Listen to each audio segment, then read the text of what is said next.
Okay, so welcome to my webinar on increasing life expectancy.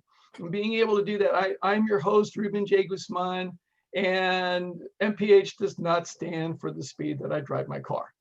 Okay, so it stands for Masters in Public Health, and I got that degree back in 1988 from UCLA. And I specialized in behavioral sciences, which is an advanced psychology degree, and health promotion and health education. Loved my program. It was fabulous. I had a great time.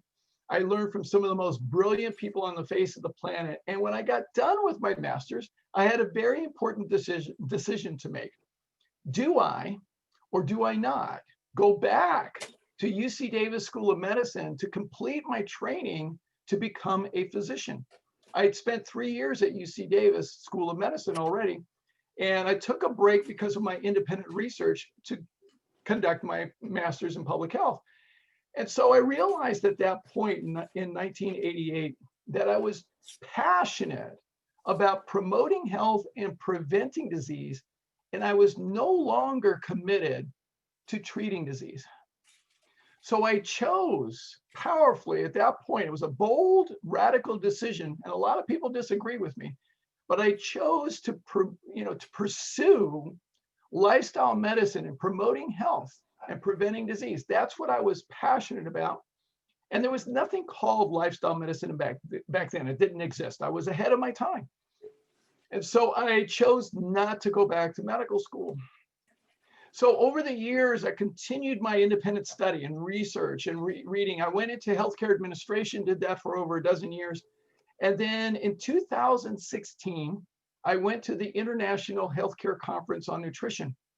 And it was phenomenal, absolutely phenomenal.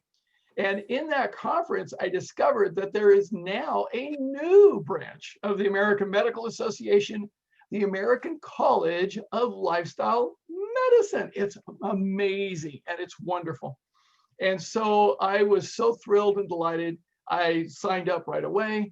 And as a result of that, I went to the next year in October of 2017, I went to my first lifestyle medicine conference, and I was in heaven. I had found my tribe.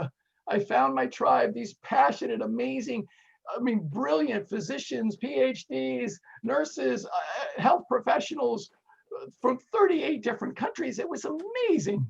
It was amazing. And so in that conference, they announced the opening of the board certification for physicians, for MDs and DOs, or also for professionals, which are people with a PhD or a master's in a health-related field. That's me. So I signed up, studied for a year. In October of 2018, 30 years after completing my master's in public health, I became a board certified diplomate of the American College of Lifestyle Medicine and the International Board of Lifestyle Medicine. So I'm a board certified lifestyle medicine professional, and I love it. It's amazing. It's incredible. It's incredible. And I'm among my peers, and I have a new tribe. I'm actually on the committee for lifestyle medicine in the workplace. I'm on the committee for health and wellness coaches. It's amazing. So it's just incredible. So now I want to tell you a story about increasing life expectancy and how this topic became near and dear to me. So one of the things that happened to me before I went to medical school, I actually worked as a pathologist assistant at the Los Robles Regional Medical Center. Dr. Glover was the senior pathologist, and he was amazing. He had been a surgeon for 7 years, and then he became a pathologist. At that point, he was a pathologist for nearly 20 years. Absolutely brilliant. He was a resource to all the physicians. They revered him and respected him highly. And he was my mentor and teacher. And I learned so much from him. And one of the things that I got to do, amongst many things, is that I got to assist him in conducting autopsies. Now, most of the autopsies that we worked on were on people who had died of complications from chronic diseases. So heart disease, aneurysms, Alzheimer's, cancer, diabetes, all kinds of chronic conditions. We got to see, and I got to see the inside of all of these people. And of course, I had the distinct duty to take the intestinal tract of every single person and take it out of their body and put it in a deep wash basin. And with my surgical scissors, slice it open and wash it all out by hand. Yes, 17 to 24 feet approximately. It was a nasty job, but somebody had to do it. And it was me. Now, one of the things that really was vivid for me is that I got to see that people who died from complications of chronic disease, their intestinal tract was all the same. It was all the same. Their intestinal tracts were wiped out. The villi, which are the folds, and there's these little fingerlings that go up, those were all flattened out. So the intestinal tract is not a passive absorption site for food. No, it's a living organ. It's a living organ. It's not a PVC pipe. So the thing is, the food that we eat not only affects our health in every part of our body, every cell of our body, but it also affects the health of our intestinal tract itself. And it was obvious. I could see that difference right there. I could see it when I did the dissection. All those autopsies, I did over 75 autopsies. I learned a lot. Now, one autopsy changed everything for me. It was a woman in her mid-70s. She came to the hospital with shortness of breath and barely drew her blood, and then she passed away in just a couple of hours. So by law back then, if a person if they passed within 24 hours of admission to the hospital, an autopsy was required. So the next day, Dr. Glover and I proceeded to do the autopsy. As we began, Dr. Glover said, "Ruben, take careful note. We may never see this again." And he was absolutely correct. Here was a woman in her mid-70s who looked like she was completely fit, healthy, and she didn't even look like she was dead. She looked like she was asleep. It was a little freaky. So we started to do the internal investigation. As soon as we took a look inside, it was absolutely amazing. Here was a woman in her mid-70s with internal organs as pristine, beautiful, and flawless as a newborn. In her mid-70s, we had never seen this before. Dr. Glover had never seen this before. It was extraordinary. Careful dissection revealed that this woman had an undiagnosed heart defect called a ventral septal defect, a hole perforating in the heart, in the ventricles of the heart. And Dr. Glover said that a person with this defect would normally never live past their 20s. How is it that she was able to beat the odds by over 50 years? How many of you would like to beat the odds by 50 years? Okay. So it was extraordinary. Now, I dissected her intestinal tract. Amazing. Absolutely amazing. It was healthy. It was vibrant. It was incredible. There was hardly any odor. All the villi and the folds were there. It was absolutely incredibly healthy. It was astounding. Dr. Glover was fascinated, and he needed to know more. He asked to meet with the family because he wanted to share what he had found and also ask some questions of them. So Dr. Glover shared with the family, and I got to sit in on that meeting, and Dr. Glover shared what he had discovered. And then he asked, how did she live? And the family told us that she was a Seventh-day Adventist who followed all the rules. She had a garden in her backyard, only 8 plants. No animal, no meat, no dairy, no eggs, no processed foods, no alcohol. Nope. She had a garden in the backyard, ate almost everything she grew. She walked about 5 miles a day every day that they knew of for over 40 years. She was a happy person, active in her community. She was amazing, just an incredible human being. She was a mother, a grandmother, and a great-grandmother. Extraordinary. That led to a series of conversations that I had with Dr. Glover, who himself was an astute student of lifestyle. Because what we really looked at was the connection between lifestyle and longevity. That was extraordinary for me. And so what I started to do was study, who are these Seventh-day Adventists? Well, they turn out to be one of the longest living groups of people on the face of the planet. Did you know that? It's extraordinary. And they're right here in Southern California. It's amazing. So it's extraordinary. And I started to study this and started to do research. So when I went off to medical school, that autopsy was firmly implanted in the back of my mind. And I'm studying about pharmacology and drugs and side effects and treatment effects and everything else. And I'm thinking to myself, there's got to be a better way. And the nutrition class in medical school was a joke. All right. Some people think their doctors know a lot about nutrition. I got clues for you. No, they have no clue about nutrition. None whatsoever. It was 10 hours at UC Davis School of Medicine. All we studied was kwashiorkor, marasmus, beriberi, and scurvy, and the micronutrients. That's all we studied. 10 hours. Nuts. It was worthless. And by the way, the nutrition book was given to us by Upjohn Pharmaceuticals.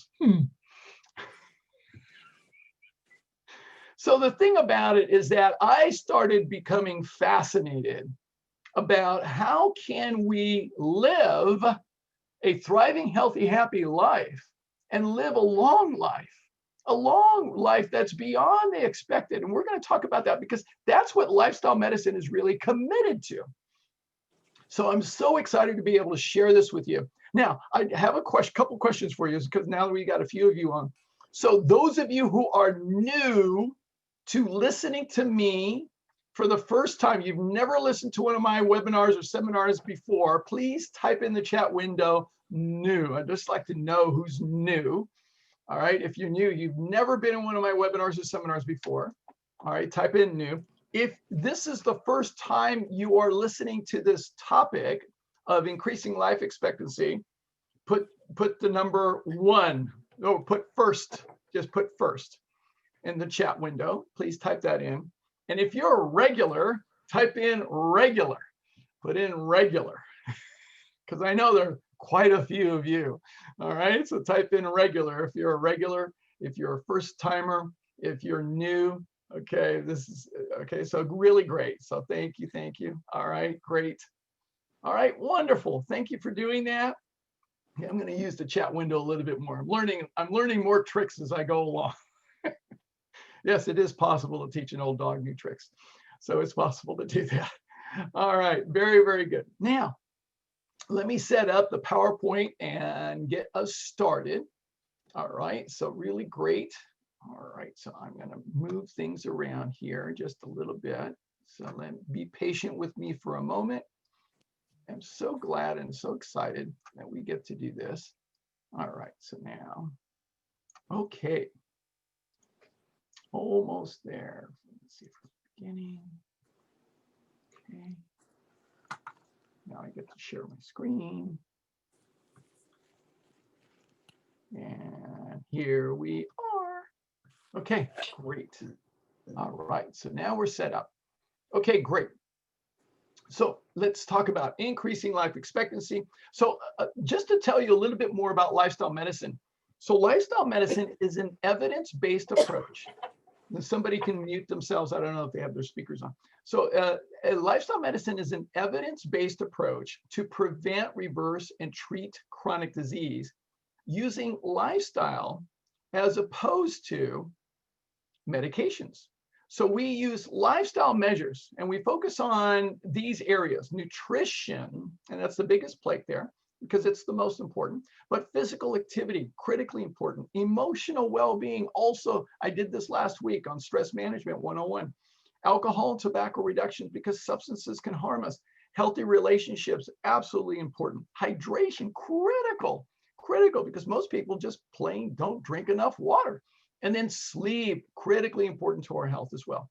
So I'm going to cover all of these to a small degree today. We're going to go over kind of a brush over of all of these, but I'm going to dive in a little bit more into nutrition and the impact of nutrition has on life expectancy. And we're going to be able to do that. And I'm also going to share some of my research that I've done over the years in terms of life expectancy. So as I said before, I am a board certified lifestyle medicine professional with the American College of Lifestyle Medicine. I couldn't be more proud.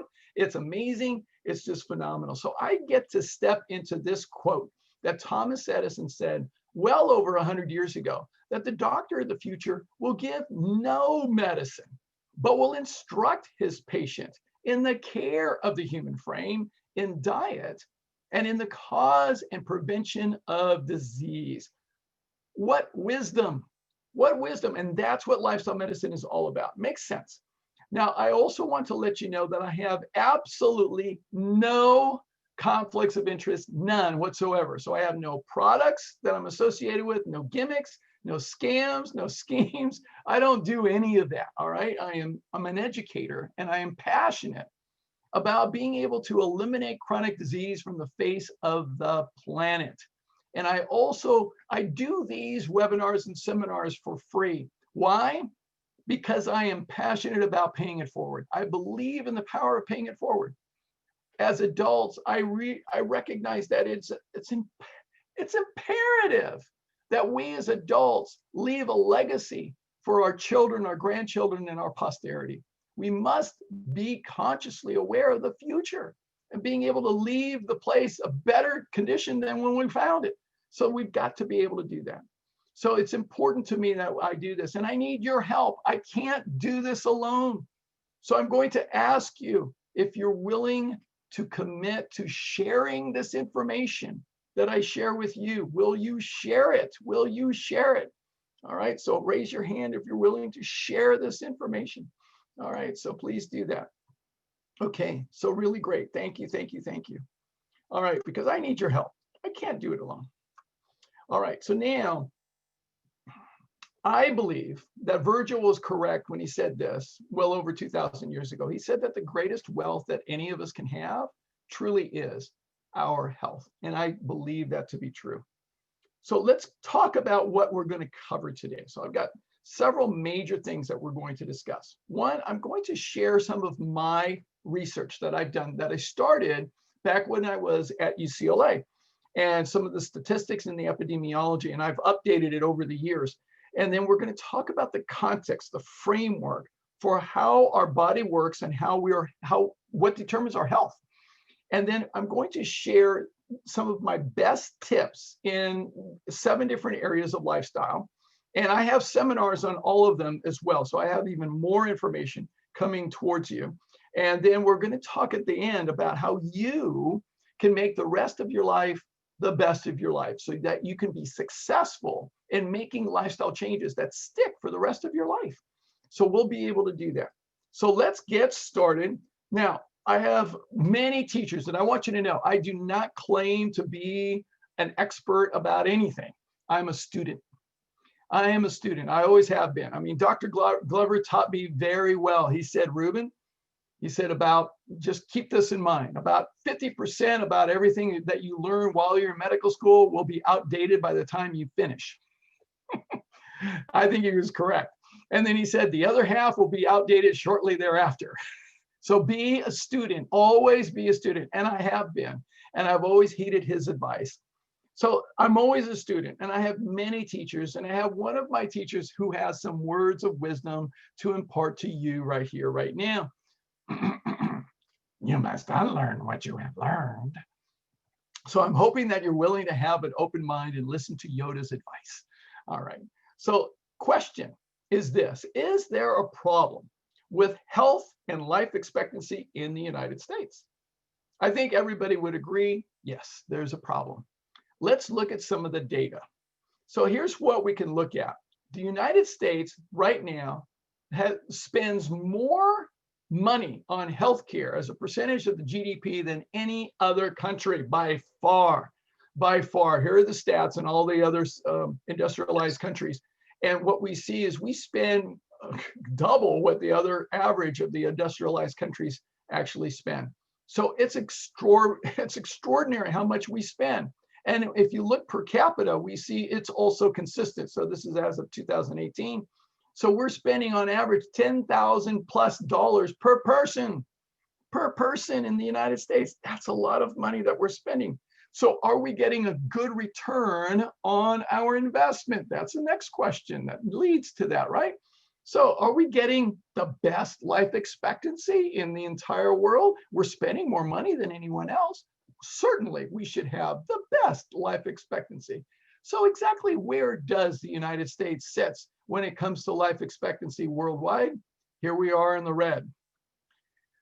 We're not the best, not by any margin, okay? Not even close, not even close. And when we look at the data as it's gone on, the last several years especially, we see this, that life expectancy in the United States in red compared to the other industrialized countries, we see that it started to become much more stagnant in the last several years, especially since about 2011. So that's what we've seen in the data. In fact, if we look at the numbers strategically, so over on the left, since 2010, life expectancy has changed very little till 2018 and still in the same neighborhood. All right, so it's still doing that. But there's something that's even more alarming. Not only has our life expectancy stagnated, has not continued to improve, whereas other countries it has, we also have the quality of our life has deteriorated in the United States. So what we show now is that the United States, not only do we have shorter life expectancy, but we also have more years of living with disability or disease burden. So we have poorer quality of life. We can expect to be in and out of the hospital and doctor's offices for more years in the United States than any other country. So that's one of the things that's really concerning as well. So one of the things that I looked at, because when you look at a lot of different data and a lot of different research, I focused in on one thing. I said, okay, we've got all these chronic diseases. We have very poor health outcomes. And we also have a very high level of obesity in the United States. So I wanted to see what's the correlation between obesity and chronic disease, and how does that relate to life expectancy? So let's look at that. So one of the things I started to look at, okay, how does the United States rate and rank when it comes to obesity? Well, the further out, the more obesity that we have. So as you see here, the United States, highest amount of obesity, both for men and women and overall. And so what we see is that we have a tremendous amount of obesity compared to other countries in the world. And in addition to that, what we see is that the obesity has not been getting any better for both men and for women. It's been continuing to increase in both categories. So we see obesity has not been getting any better at all. If we look state by state, this is the United States. This is alarming when I saw this chart, these charts from the CDC. In 1991, there was no state in the United States that had 20% or more obesity. None, not one single state. In 2010, there is not one state that has less than 20% obesity. That's a complete shift. It's a complete shift. It's alarming. And we need to be paying attention to this. If we look by county, what we see in the United States, we can actually see obesity prevalence in the United States. This is from the CDC. And what we see is that the southeast portion of the United States has the most and the highest rates of obesity, geographically speaking, and the entire Midwest, that whole area, the eastern and Midwestern area, it has the most amount of obesity. What I've also come to recognize from a clinical standpoint is this, is that when we look at obesity, is there a risk to mortality? And the answer is yes, it is. So we can look at the BMI, generally speaking. So your body mass index, so that's being able to look at your height versus your weight, and there's a formula for that. And what we show is that if we have a BMI between 20 and 25, that is the lowest amount of mortality risk.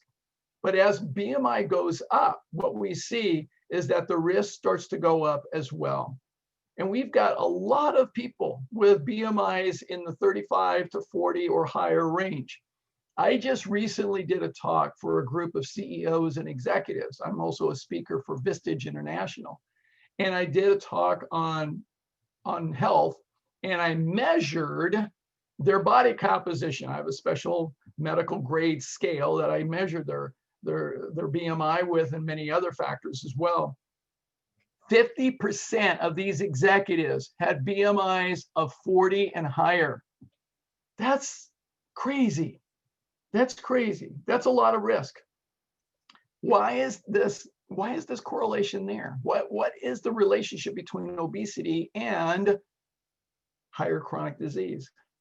So obesity is just not okay for health. So there's two major aspects that we see. There's two major types of fat. One is what we call the visceral fat, or the intra-abdominal fat. So this is the fat that's inside, underneath the skin, inside, around, all around your organs. So it's around your intestines, it's around your liver, it's around your gallbladder, it's around everything, around your heart even. And this intra-abdominal fat, it produces inflammatory cytokines, a special type of compound that actually produces inflammation in the tissues and the bloodstream. Now, the subcutaneous fat, which is just underneath the skin. So when you pinch that skin underneath your tricep, right? Those wings that you have, right? That's a subcutaneous fat. And those produce estrogens, which are also a contributing factor for cancers. All right, so it's real important to recognize that.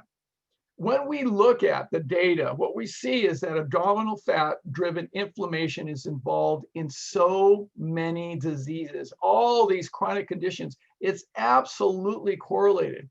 It is there. We see it in all these different kinds of things. So it really is significant that we look at the fat and the relationship between fat and the chronic diseases and mortality. So when we look at mortality in the United States, the most recent statistics, they're going to update them hopefully pretty soon because of everything that's been going on. So what we see, the age-adjusted death rates are the leading causes of death in the United States. So we see heart disease and cancer still number one, number two, respectively. Injuries, chronic lower respiratory diseases, stroke, Alzheimer's disease has now overtaken diabetes, just so you know. Okay, it has, and it's still continuing to grow. And then you got diabetes, influenza, pneumonia. Of course, this year, right now, COVID-19 is it's been the third leading cause of death, but it's been rising recently. So it's been varying as far as time. And then we've got kidney disease and suicide. There is one major cause of death that's actually not listed by the Centers for Disease Control, but you need to know about it. It was gathered by Johns Hopkins, and they did the data and research on this, and they showed that the third leading cause of death is hospital or medical error. Now, I can attest to this because I was a hospital administrator, and I actually ran, one of my departments was the Department of Risk Management. And every month we looked at cases where there had been medical error. We had to look and evaluate them to see if there was a potential for litigation. So we needed to look at those. So medical error is a significant cause of mortality in the United States. So when we look at all the lifestyle related causes of death, what we see is this: leading causes of death in perspective. The biggest circle there that you can see, heart and circulatory disorders. So that's heart attacks and strokes, cancer number two, respiratory disorders, and then goes down from there. So the big chunks are the things that we really want to look at. We also see is that potentially preventable deaths in the United States by being able to change lifestyle. We have calculated that approximately 250,000 potentially preventable deaths annually. So that's we're looking at that, and it's really even more today with COVID-19. So if we look at the pattern of mortality from these chronic diseases, So let's look at the geographic distributions. So this is the thing that was very interesting in my research. I wanted to look at this. So mortality by county from heart disease in the United States is the most recent graph. And what we show is that the greatest mortality due to heart disease happens to be in the southeast portion of the United States. So this is what we see. So it's rather interesting. It's a very strong geographical phenomenon that we see. Okay, well, let's look at cancer. That's the second leading cause of death. So if we look at the geographic distribution of cancer, interesting, isn't it? Because it's fairly similar. It's not exactly the same, but it's pretty darn close. It's still that same geographic region, the southeast portion of the United States. Let's look at lung disease. Okay, so COPD, and what we see is, again, it's in the southeast portion of the United States. There are pockets other places as well. All right, let's look at strokes. This one really caught my attention. All right, so death due to strokes in the United States definitely compacted in the southeast portion of the United States. That's rather alarming. We're gathering more information on Alzheimer's as we go along, but this is what we have so far. Again, the southeast portion of the United States is the greatest impact of mortality due to Alzheimer's disease. How about prevalence of diabetes? So the incidence rate of diabetes, again, is also in the southeast portion of the United States. If we look at the total picture, state by state, life expectancy in the United States, so the states with the lowest life expectancy versus the states with the highest life expectancy. And when I saw this, it shocked me because the states with the lowest life expectancy here in red are all geographically next to each other in the southeast portion of the United States. In case you forgot your geography, Oklahoma, Arkansas, Louisiana, Mississippi, Alabama, Georgia, South Carolina, Tennessee, Kentucky, and West Virginia. Wow. Wow. This is alarming. And today, it's even more shocking because when it comes to what we've calculated, where people are more at risk for severe COVID-19 illness, it corresponds, again, with the southeast portion of the United States, and there's pockets all over the place. So it's rather alarming. This is what we're seeing. So there is a tendency. So is there lifestyle patterns involved in these areas? That's a good question. Because when we look at the summary data, that half of the deaths, more than half of the deaths are from heart disease, cancer, and strokes in the United States. 86% of our nation's healthcare costs are spent treating people with chronic disease. 70% of all Americans are overweight or obese. And 70 million Americans have hypertension with elevated risk for stroke and heart attack right now. 100 million Americans are projected to be diabetic by the year 2050. And it's growing more in the younger age group than ever before. And 130 million Americans are affected by chronic diseases. That's 40% of the population. And guess who's most at risk for severe complications from COVID-19? It's this group here. It's the people with underlying conditions. That's really concerning. So healthcare providers are really alarmed by the situation that we're dealing with. And right now we're seeing this in the hospitals because hospitalization rates are going through the roof. So how does lifestyle correlate with all of this? Because we see this geographic phenomenon. So if we look at each of the areas, so let's look at nutrition. Does nutrition contribute to chronic disease and obesity, this relationship?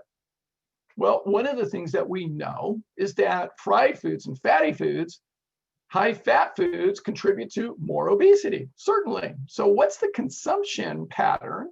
What's the geographic pattern of fat consumption in the United States? Well, the best data that we can look at is consumption of, Kentucky Fried Chicken. So let's look at that. This is one way to look at it. Kentucky Fried Chicken consumption in a period of 6 months And what we see again is the southeast portion of the United States. Interesting. What about physical inactivity, like not exercising and not being physical activity? So we actually have a graph on that from the CDC. And so when we show physical inactivity in blue, we see the greatest rates of physical inactivity again correlate with the southeast portion of the United States. What about stress? Stress is a major factor for health, as I spoke about last week. So we actually have data showing frequent mental distress by county. And again, we see the southeast portion of the United States and Fresno. Yeah, so anyway, it's a definite factor that affects chronic disease. And then how about sleep? Sleep is another very important factor. We're going to talk about that later. But when we look at shortened sleep, so people who have short sleep duration, less than 7 hours, all right, the highest concentration of short sleep duration is in the southeast portion of the United States and Las Vegas. Okay, so the thing about it, and then one other area, and that's relationships, healthy relationships. I was fascinated when I actually came across this data, but because what we actually show is that the highest divorce rates in the entire United States happen to be in the southeast portion of the United States. Isn't that interesting? So people in this part of the country are eating fatty foods, not good foods, and they have horrible diets. They're not moving. They're stressed out, they're not sleeping, and they have horrible relationships. Not good. Not good. One of my friends, Dr. Stephen Loam, he is a board-certified cardiologist and lifestyle medicine physician. And he says that there are 5 major factors that contribute to keeping us sick and in the state of chronic disease. One of the factors is our central nervous system state. We're going to talk more about this in just a little bit. But when we're in a stressful state, our brain, when it's in the sympathetic state, we do 3 things: seek pleasure, avoid pain, and conserve energy. That's what we do when we're stressed out. And that contributes to us continuing to be in a chronic disease state. Another factor that keeps us sick is our family patterns of behavior. Some people mistakenly believe that, oh, heart disease is genetic. Oh, cancer is genetic in my family. Oh, diabetes is genetic in my family. That's not true, folks. It's not true. Genetics, yes, we all have genes. We all have genetics. Genetics loads the gun, but lifestyle pulls the trigger. So it's about recognizing that it's those patterns of behavior and the environment that we're in that contribute to the chronic disease being persistent. Another factor that keeps America sick is the food industry. Yeah, because food industry in this country is all about profit, isn't it? Do you really think that Burger King has your best health as their #1 objective? I don't think so. All right. Another factor that keeps us sick is the government itself. As a public health professional, I will tell you this, and I've served on the Sacramento County Commission, the Public Health Advisory Commission. I was appointed to that many years ago. But the thing about it is this: our government does not put public health as a #1 priority. It doesn't. And we can see that. We can see that especially with the whole process in COVID-19. So it doesn't serve us. It doesn't serve us as well as we need to have it serve us. And another thing that keeps us sick is the medical establishment itself. Now, I can speak to this because I've been inside the belly of the beast, and I can tell you that nutrition and well-being and learning about lifestyle is not a priority in medical school and training of physicians. It's not. There is one question on nutrition on the medical board exam. There are about 65 questions on pharmaceuticals. All right, so there's a big difference. So these are the things that keep us sick. What we believe in lifestyle medicine is that we can take a different approach and really make a profound and significant difference. Dr. Wayne Dysinger, who's one of the co-founders of the American College of Lifestyle Medicine, said this, that lifestyle medicine is the foundation of healthcare today because 80% of healthcare is chronic disease. 80% of chronic disease is initiated by lifestyle factors. So if the disease is caused by lifestyle, the foundation for treatment ought to be a lifestyle treatment. Doesn't that make sense? It makes sense to me. And that's what we're all about in lifestyle medicine. I couldn't be more thrilled because if we do this right, we can actually significantly alter the quality of our lives so that we can live in a whole different way. In 1920, the average life expectancy in the United States was 45 years. 45 years in the United States in 1920. All right, so the quality of life deteriorated fairly quickly back then for people who were born in 1920 or before. In 2020, what we see today is that the quality of life gradually deteriorates, but then as we get into our 50s, we're seeing it deteriorate very quickly, very quickly. And this is what we talked about earlier with that graph of how people have disease and disability in the last 12 to 15 years of their life. And so that's what we're seeing a lot of. And so life expectancy in the United States is now 78 years.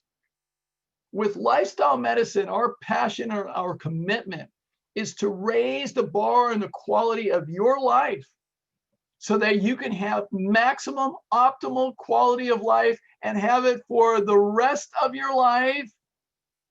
And then you die short. And you die like my godfather did. At the age of 86, he was a happy man when he died because he was dancing that very night with his wonderful wife, my godmother. And my mother is a great example because she lived to 102, as sharp as a tack. And she died in her sleep. And I danced with her when she was 92 years old.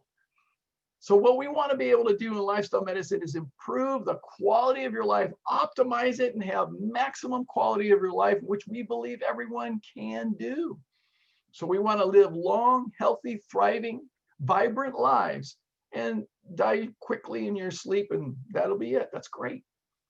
So what we've done in the research is shown that we actually took over 23,000 participants, okay? And we just looked at a few lifestyle medicine factors. So we took these people average age 35 to 65, and we followed them up, approximately 7 to 8 years later. Now, what we looked at, just 4 lifestyle factors: BMI of less than 30, so with low percentage body mass index, low fat, no tobacco use, 3.5 hours a week or more of physical activity, and then a high intake of fruits, vegetables, whole grains, and low red meat consumption. So we did this study. All right, this was done over 10 years ago, and they followed them up, and they showed that following all 4 of just these lifestyle factors resulted in a 78% decreased risk of developing chronic disease compared to 0 healthy lifestyle factors. So it's extraordinary. And this is a very small study, a limited study, and that's only 4 lifestyle factors, only 4. So I'm going to share with you a lot more. Our mission today is to empower you. My mission is to empower you to build resilience. Resilience, absolutely build resilience. When you're strong, you're fit, you're healthy, you're vibrant, you can withstand the challenges of life. This is my friend Nimai Delgado. Now, you can probably tell just by looking at him that he has tremendous resilience. All right, he is absolutely phenomenal. Now, he's been a bodybuilder. Now, he's never had a speck of meat in his entire life, just so you know. Not one shred of meat of any kind whatsoever. So resilience is the capacity to prepare for disruptions, recover from shocks and stresses, and adapt and grow from a disruptive experience. And so what we want to be able to do is build that physical, emotional, mental, and spiritual resilience. So how do we do that? We begin by looking at the context for health, the framework for how we can actually be healthy and be more resilient. And it begins with a quote from my dear Professor Dr. Michael Kolitsky, who said this to me in class one day. He said, remember that all of life is in one of two states at any given moment. Either it is surviving or it is thriving. And that's all there is. And I was shocked and confused when he said that. And I raised my hand and I said, I just don't get it, Dr. Kolitsky. And he said, sit with it, Ruben, you'll figure it out. I sat with it for 3 years. 3 years. And then I was in my first year of medical school and I was taking a class called embryology. Now, embryology is the study of the embryonic period of human development. So which is from the moment of conception to the point where everything is there. Now it just gets bigger. So if you're a mother, you know this well, it's your first trimester. All right. So, and almost every mother remembers their first trimester. Now, the thing is, it's an extraordinary period of human development. It's incredible. It's amazing. It's miraculous because so many things happen in precise order and precision. It's amazing. It really is. And it's incredible that we turn out the way that we do. Once you study it, it's really quite extraordinary. So early on in our development, we all look like this. This is a ball of cells, and all the cells are indistinguishable from each other. We call this the blastomere phase. Now, what happens is that the ball of cells gets bigger and bigger, and eventually gets big enough that it starts to fold inward and starts to form a tube of cells. Now, this tube of cells will become what we refer to as the neural tube. And it will become the first organ system in the body to become distinguishable and operational. Now you know. So this neural tube gives rise to what we call the limbic brain, which is the core of the brain, which eventually becomes the hippocampus, the amygdala, the hypothalamus, the pituitary, many other features, those central features of the brain. And it's all connected to the spinal cord that travels down the back. So this is, as the professor said, the central nervous system. So the central nervous system is the electrical system of the body. And once it's put into place and becomes operational, it's on. It's on 24/7 for the rest of our lives. First system on, last system off. Now, this electrical system, the professor said, is just like any basic electrical system. It's got two currents. You got a positive current and a negative current. So the positive current is referred to as the parasympathetic branch of the central nervous system. Here's how it works. When we are in the parasympathetic current, it's affecting every cell in the body, every organ in the body at the same time. So when we're in the parasympathetic state, all the cells, all the organs are affected in a particular way. So it's a parasympathetic state. Now, when we're in the negative current, we're operating the sympathetic. So the sympathetic is going to affect all the organs, all the cells in the body in a different way. These two polarities are completely different. So they are opposite of each other. Now, here's what the professor said that got my attention. He said, once this system is set up and operational, we are going to operate either in the parasympathetic state or the sympathetic state at any given moment. We can go back and forth between the two, but we don't operate both at the same time. It's a state that we're in, and it affects the entire body. And I got the or. I got that we are either thriving in the parasympathetic state or surviving in the sympathetic state. And that's all there is. I finally understood what Dr. Kalitsky was trying to teach me. So when we're in the sympathetic state, we are reacting to a stress. Our body is protecting us. It's in the state of survival. We're operating from a very primal level of energy, very primal. It's all about survival.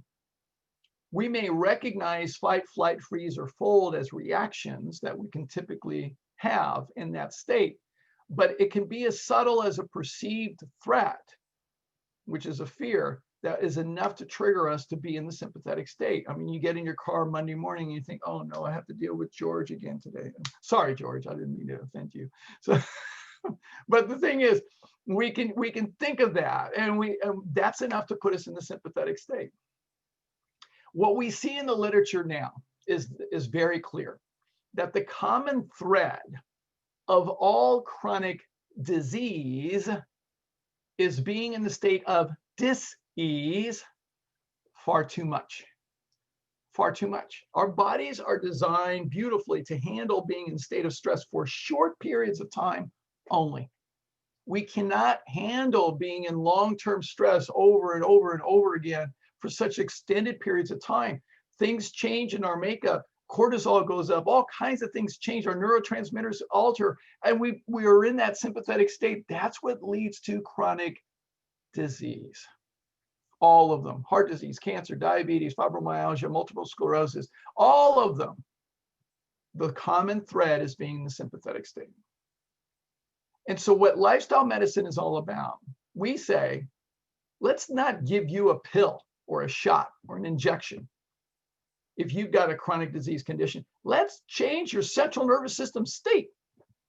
Make sense? Makes sense to me. Like, let's shift you from being in the sympathetic state so much, and let's put you in the parasympathetic state. Because here's what happens. When we're in the parasympathetic state, more of the time, we experience peace, we're feeling pleasure and restoration and digestion, all working very, very well for us. When we're in fun, play, and ease, yep, that's parasympathetic. But then we're thriving, see? We're thriving, we're doing well. And what's so beautiful and so amazing and extraordinary is that the body wants to heal itself. And it will heal itself if we give it the right conditions. And it will heal itself far better than any medications could possibly ever do. This is when we get to live powerfully. And it's extraordinary. It really is. And this is physical, it's emotional, it's mental and spiritual. It's all those energies that make up who we are. So this is what lifestyle medicine is fundamentally all about, is being able to shift your central nervous system state. So what I'm going to share with you now are 7 major areas of lifestyle medicine. And we're going to talk about these to empower you. I'm going to give you some tips today, but I hope you got the essence of what we're going to talk about. I will dive deeper into nutrition because I want you to see the evidence, and it's really extraordinary. I'm going to share with you all evidence-based information, all of it. It's all evidence-based. So there's no weird stuff, no airy-fairy stuff. Okay, so everything that I share with you is evidence-based. It all is. So let's start with hydration. Let's start with that. So one of the most profound research studies that I came across about hydration comes from a very large research study on that Seventh-day Adventist group. So it's a Seventh-day Adventist study. So the Adventist Health Study, which was conducted on over 20,000 participants, ages 38 to 100. And so what we showed in the research is that 5 glasses of water a day decreased the risk of stroke or heart attack by 50% or more. Oh, like this should be on CNN every single night. Come on, let's do that. Why isn't it that we're not saying on CNN, all right, by the way, you want to wear your mask, you want to social distance, you want to wash your hands, you want to avoid large gatherings, and you need to be drinking your water so you can decrease your risk of stroke or heart attack by 50% or more, because we know that those of you with heart disease or with high blood pressure are going to have higher complications from COVID-19. This should be on the news every single night, but it's not. So this is profound information. So I want you to know, please share this with everyone you know. It makes a huge difference. Now, if you have a few extra grams of fat to lose, and you know who you are. All right, what we show in the research is this. This is a randomized 12-week clinical study. And what we showed is that 2 cups of water, 2 8-ounce cups of water before meals led to a 44% greater rate of weight loss. Huh. Now that should be on the news every single night also, because we got 70% of the American population is overweight or obese. Like, don't go to Jenny Craig. Are you kidding me? No, drink your water. All right, start drinking your water. That'll be much more effective. Jenny Craig doesn't have 44% greater rate of weight loss. No, they don't. Okay, so let's not do that. So I want you to drink your water, really important. So here are my tips for you. Drink 2 full 8-ounce glasses of water first thing in the morning as soon as you get up, okay? I do this every single day. 8-ounce glasses, 2 of them, put them in. And now if you have to get used to doing it, give yourself time, not a problem, okay? That's going to hydrate your brain, hydrate your body. Your body's about 70% water. Your brain's about 80% water. So you need that more than anything else. All right, more than the caffeine, trust me. Okay, now you want to drink a glass of water before and after each meal. That's a healthy thing to do. You can drink it during your meal. It will not dilute your acidity of your stomach and interfere with the absorption and the breakdown of the foods. No, you'd have to drink a whole gallon all at once in order to do that. Okay, so don't have to worry about that. So drink your water, it's perfectly fine. Drink a glass before you work out and drink 2 glasses of water after you work out. Drink your water. So that's really important. Now, how do you know you're drinking enough water? Is that you're going to the bathroom frequently, okay? Frequently, about every hour, hour and a half, good. You're doing great. You're doing great. And you should check your pee. It should be pale yellow to clear. So you should be in this range here. If it's bright yellow to amber, then chances are you're dehydrated. So you want to make sure you get plenty of water, always. So that's hydration. Now, let's move on to nutrition. Now, the American College of Lifestyle Medicine, the American College of Cardiology, and the American Medical Association, I just want you to know, all 3 bodies all agree that the optimal dietary approach for promoting health is a whole food, plant-based diet. Whole food as opposed to processed food, plant-based as opposed to animal-based. All right, so that's the leading experts, all the scientists, everybody else. Now, what we've shown is that a whole food plant-based diet is the only dietary approach, the only one that we see research that shows a complete reversal of atherosclerosis and heart disease. Reverses. Yeah. It causes a positive genetic expression. This is really important, especially when it comes to cancer. All right. It causes an increase in the telomere length. I'm going to talk about more about this, and that's on your chromosomes. And it demonstrates by the research best long-term weight loss, sustainable. All right, so let's dive into each one of these just a little bit. So I'm going to start with heart disease first, because that's the #1 killer. So if we can address that significantly, that would be the major step, the most significant step that we can make clinically. So let's start with my good friend, Dr. Caldwell Esselstyn, who wrote this book, Prevent and Reverse Heart Disease. Fantastic, absolutely fantastic material. Now, what happened with him, Dr. Esselstyn, he had seen this public health data, this public health data from Norway. So what was very interesting, very fascinating, was that in 1927, Norway had 24 deaths per 10,000 from circulatory disease. And it continued to go up over the years until 1939. Now, what happened in Norway in 1939 that started to see a change in the rate of mortality from circulatory disease? Well, the German army invaded Norway and they confiscated all the animals. And they left the Norwegians with potatoes and vegetables. That's all they had to eat. That's it. So the Norwegians changed, they were forced to change their dietary approach, and they ate nothing but potatoes and vegetables. And then what we saw is that mortality due to circulatory disease plummeted until 1945. And then what happened in 1945? Well, in June 1945, the war ended in Europe and the animals came back to Norway. And we start to see mortality due to circulatory disease continue to rise up again. So this was fascinating to Dr. Esselstyn. And he said, I wonder, what if we can do a clinical study and I can get a group of patients to actually agree to this Norwegian diet of potatoes and vegetables and just a whole food plant-based diet? What if we can do that? So he did that. And so it was 1988. And what he took 24 of the sickest patients at the Cleveland Clinic. These people were told, get your affairs in order, prepare to die.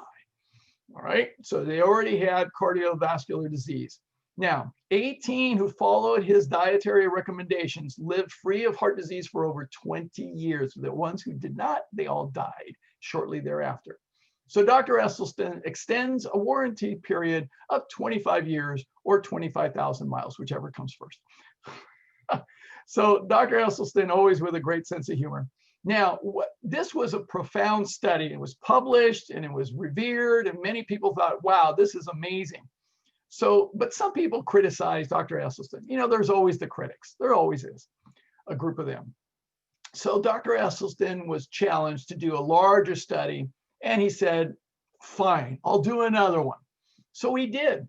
And in 2010, he assembled 198 patients, also with cardiovascular disease, get your affairs in order, prepare to die. Now, 11% or 21 of them did not follow the plan, but 177 or 89% did follow the plan. So, and this is, and by the way, I'm going to send you an email with the follow-up and the link to this study so you can see it for yourself. Now, the 21 patients who did not follow the plan, what were the results in 4 years? Now, what we know clinically right now, if somebody has a cardiovascular disease event, we know that they, within a period of 4 years, from other research studies, they have about a 2 out of 3 probability, so about a 67% probability of having another repeat cardiovascular disease event. So we know that. And sure enough, that's what we saw. So the ones who did not follow the plan, all right, 62% had a repeat cardiovascular disease event, about 1/3, 38% did not. All right, as expected. But what happened to the patients who did follow the Norwegian diet, a whole food plant-based diet? All right, what happened to them? So the blue is good, the red is bad. So what we see, here's the group, here's the results. 99.4% of that group free of cardiovascular disease for 4 years. One person went on a business trip in Chicago and had a greasy cheeseburger and had angina the next day. Oh, all right. If it weren't for that, it would have been 100%. So extraordinary. We have never seen a medication. No statin drug comes close to this efficacy. Doesn't happen. Doesn't happen.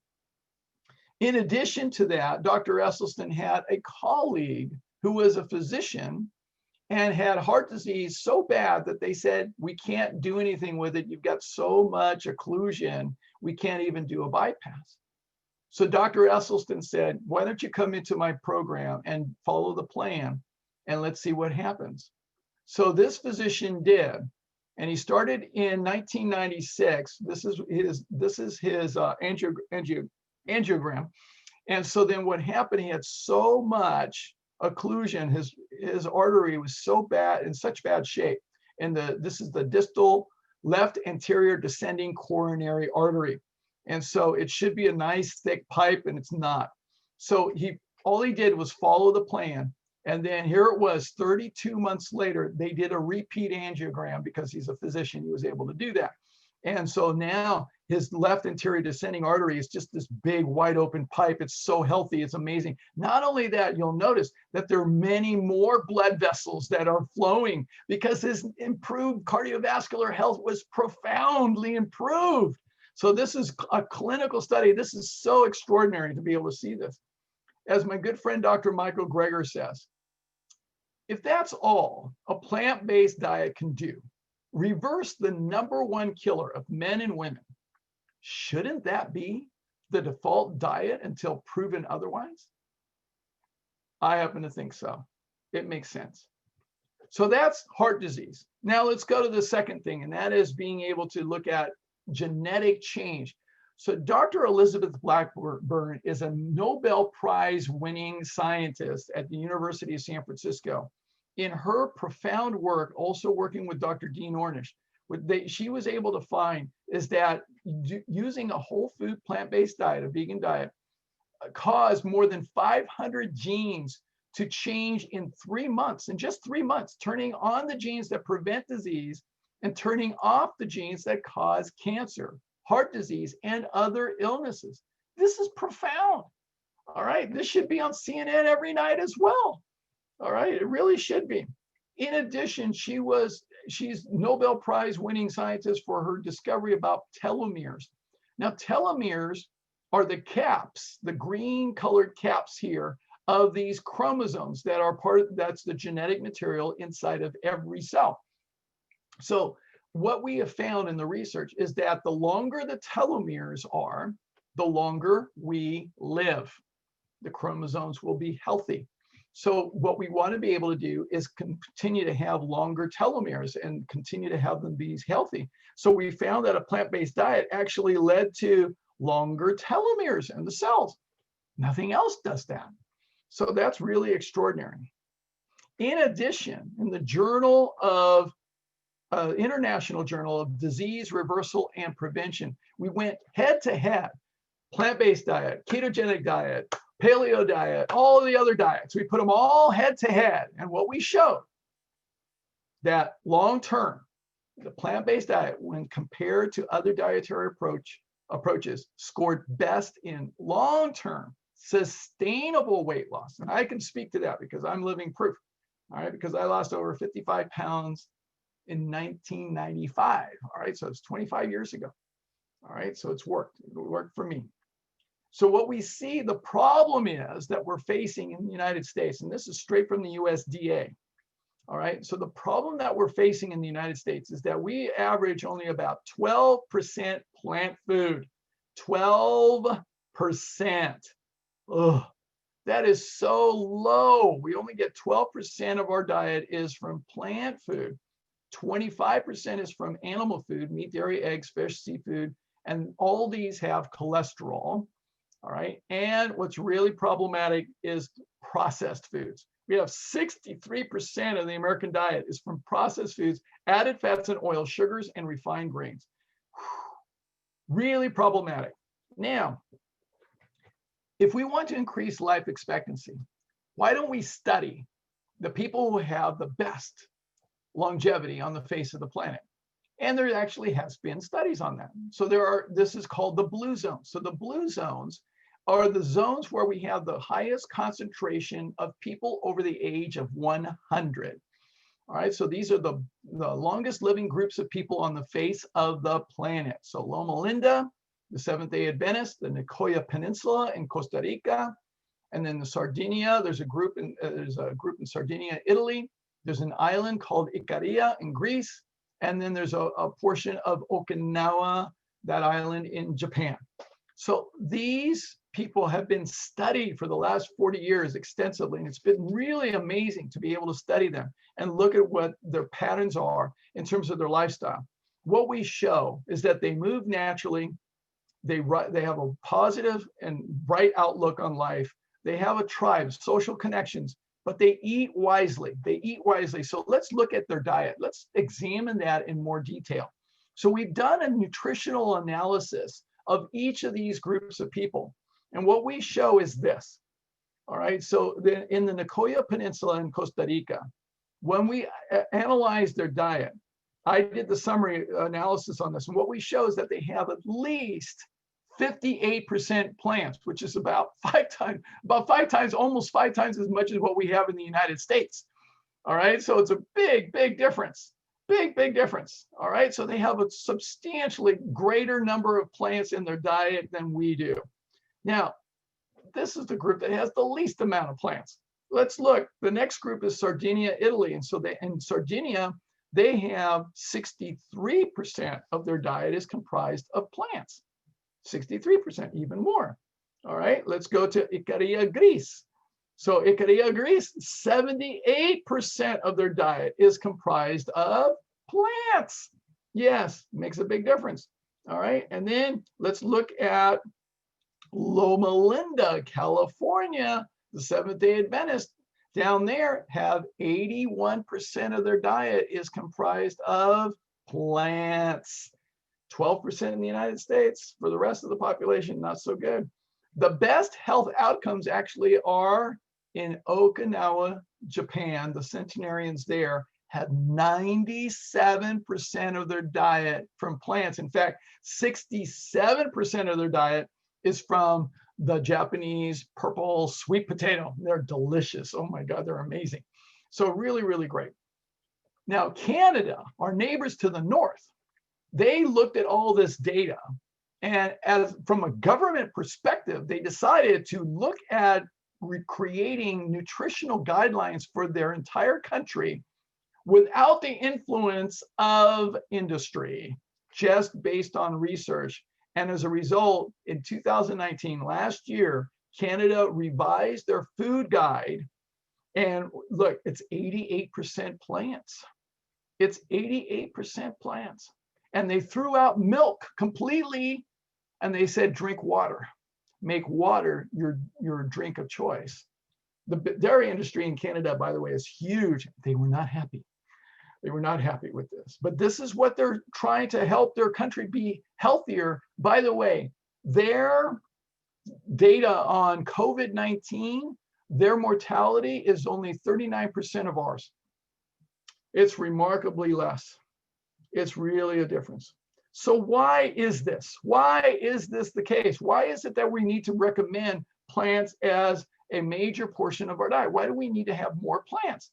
So to understand that, we have to go to the level of the cell. The cell is the fundamental unit of the body. Now, the cell is an energy system, and just like a car is. Now, a car has an engine, and in the cell, it's called the mitochondria. So the mitochondria are the pistons of the engine that basically take fuel and convert it to energy. And so by the way, the infrastructure of the car is protein. You do not need protein for fuel. Never, never, never, never. Okay, I think everybody has this as a common myth. All right, protein is not the most important nutrient. No. You need very little protein. Protein is for infrastructure.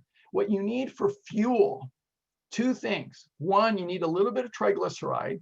That comes from the right kinds of fats. And then you need predominantly glycogen. Glycogen is the right kind of, this is the human complex carbohydrate that we must manufacture. So how do we get all that? To understand it, we need to look at this diagram in terms of biochemical production of energy. So this is what makes sense. Now, the energy molecule of the human body is this molecule right here, ATP, otherwise known as adenosine triphosphate. We produce maximal amount of ATP through the mitochondria in the presence of oxygen. Now, to do this, we need a little bit of fat to basically oil the process, but we need this particular compound here called pyruvate. Now, pyruvate is half of a glucose molecule, but it has to be derived from glycogen in a very particular way. So glycogen is the human complex carbohydrate that is stored inside the cell. This is the human gas station. This is our gas station. So the raw materials that we need in order to formulate this gas are two specific carbohydrates. Not all carbs are bad. No, the refined carbohydrates you don't want, but these two particular carbohydrates we must have. Amylose and amylopectin. These are the two specific carbohydrates that human beings must have in order to produce this glycogen, which gets converted to pyruvate, which then gets metabolized and produces energy. That's how it works. So glycogen comes from amylose and amylopectin. That's what we need to be able to have. These are the two molecular structure diagrams of those complex carbohydrates. Each circle represents a glucose molecule attached to another one. And we have a special enzyme in our mouth, for instance, called amylase, and in our digestive tract. And amylase helps to break down amylose and amylopectin so then it can be restructured and formulated into glycogen. This is the human gas station. All right, so amylose and amylopectin, I'm sure you have not seen any food label on any product at the store that says high in amylose and amylopectin. I'm sure you've never seen that. I've never seen it, but it should say that. It's a really good thing for us to have products that are high in amylose and amylopectin, which are otherwise known as starch. Yeah, starch. Yeah, starch. That's what amylose and amylopectin are, starch. And this is the cover of the scientific journal, Starch. And what starch looks like for you and me, however, are like this: legumes, beans, peas, lentils. There are over 2,000 varieties of legumes. You can never get bored. All right, never. There's so many different varieties. And then whole grains, not processed grains and not flours. All right, there's a big difference. So we're talking about steel-cut oats and corn and amaranth and barley and spelt and quinoa and rice, brown rice. All right, so we're looking at all those kinds of things. Those are all whole grains. There's a multitude of whole grains. You can never get bored there either. And then you got starchy vegetables that have the highest concentration of starch. Potatoes are amazing, invented by the Incas in South America centuries ago. And there's over 4,000 different varieties. I had no idea.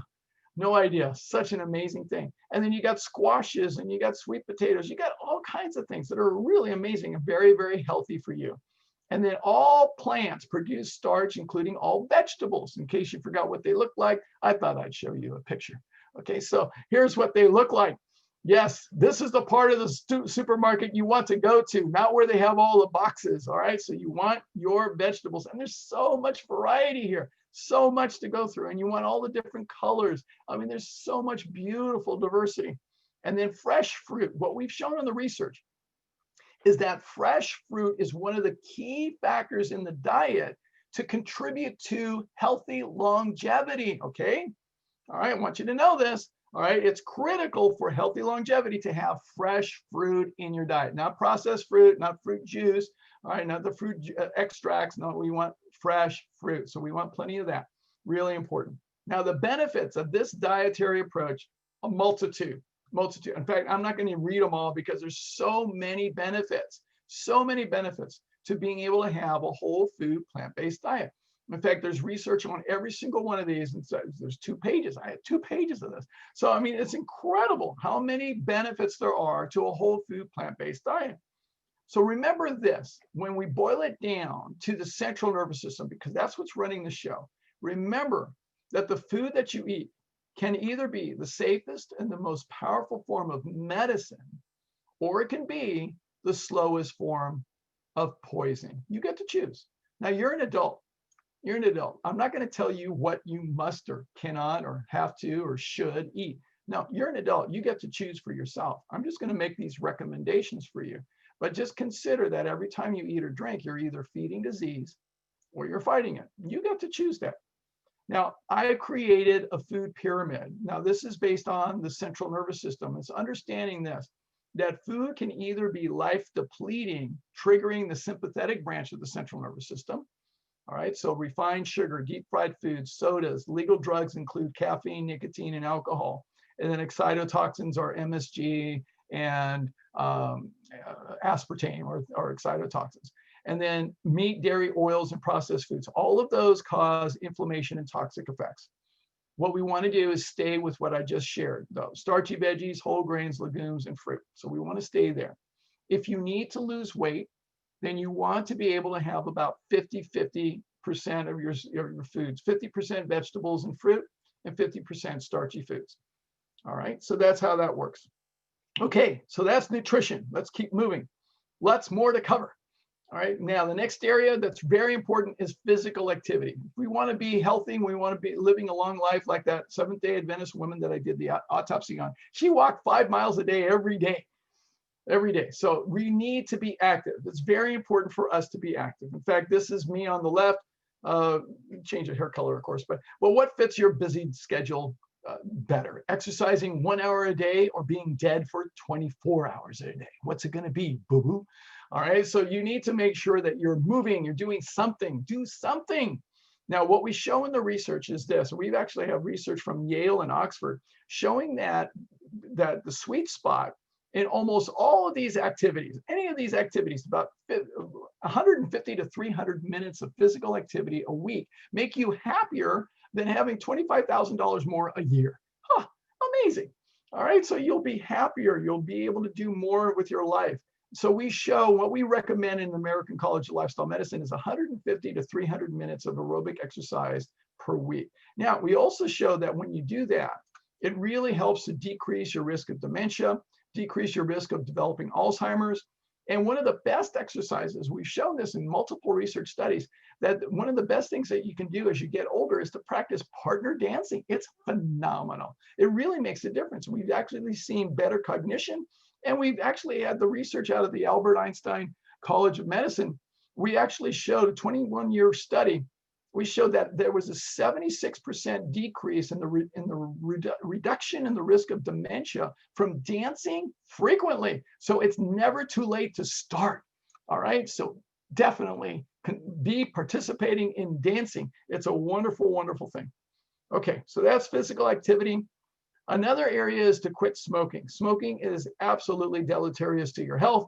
It's toxic in so many different ways. So you want to quit if you do smoke. And if you know somebody that quits, then make sure that that smokes. You want to get them this book. This is phenomenal. It's worked 100% with every single one of my clients. It's Alan Carr's Easy Way to Stop Smoking. Fantastic material. Absolutely great. And it works. Really works well. Ellen DeGeneres did it as well, and she was able to quit smoking very, very effectively. Another area that's of concern, especially now with COVID, because it's another thing that puts us at risk. A lot of people like to self-medicate with alcohol. And if it bursts your bubbles, I'm sorry. But the reality is this: there is no safe level of alcohol, none whatsoever. In fact, the American Medical Association just recently came out with a statement letter to the Dietary Guidelines Committee for Americans in August 13 of 2020.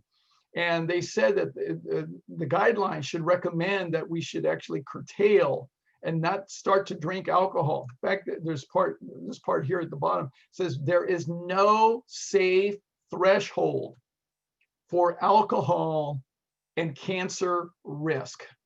Okay, I want to really import that one. There is no safe threshold for alcohol and cancer risk. So we want to make sure that we cut that out. The Centers for Disease Control also has statements around this. Drinking any kind of alcohol can contribute to cancers of the mouth, larynx, throat, esophagus, colon, and rectum, liver, and breast in women. In fact, we've looked at this as well. We've done an equivalence regarding drinking alcohol and cigarettes. So 1 bottle of wine a week, 1 bottle of wine a week is the equivalent of 5 cigarettes in men and 10 cigarettes in women. So it's rather significant. So if you got that alcohol, now would be a good time to get rid of it. It would be. In Australia, they did this significant study, very comprehensive study in the Journal of Psychopharmacology, and it was published last year. And what they showed in looking at all the different drugs that are available to people, that they showed that alcohol had the highest amount of combined harm to self and to user compared to all the other drugs, including crystal meth, heroin, and fentanyls and cigarettes. So it's rather significant. Okay, so that's smoking and alcohol. Let's go to the next area, which is sleep. Very important area. So sleep apnea. For those of you who have sleep apnea and you have snoring and difficulty sleeping, just to let you know, there's a correlated research risk for increasing Alzheimer's risk by 70%. That's rather significant. We need 7 to 8 hours of sleep in order to detox our brain. Our memories get consolidated in the deep sleep portion of our sleep, which is usually in the second half. Be sure to attend my sleep seminar. The bottom line is this: shorter sleep especially when it's consistent and persistent over time, leads to a shorter life. That's what we see in the research. What we also show in the research is this. We looked at all different kinds of chronic diseases. And what we show is that the least amount of risk is correlated with sleep somewhere in the neighborhood of around 7 to 8 hours. So that's what we see is the least amount of risk. So we want to get that 7 to 8 hours on a regular basis. Really is helpful for us to be able to do.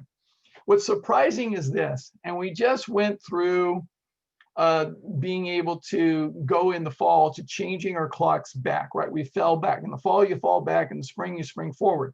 So what we did in the fall is that we gained an hour of sleep.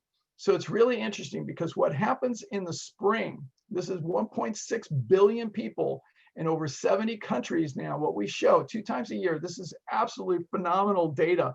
And it's striking and it's surprising.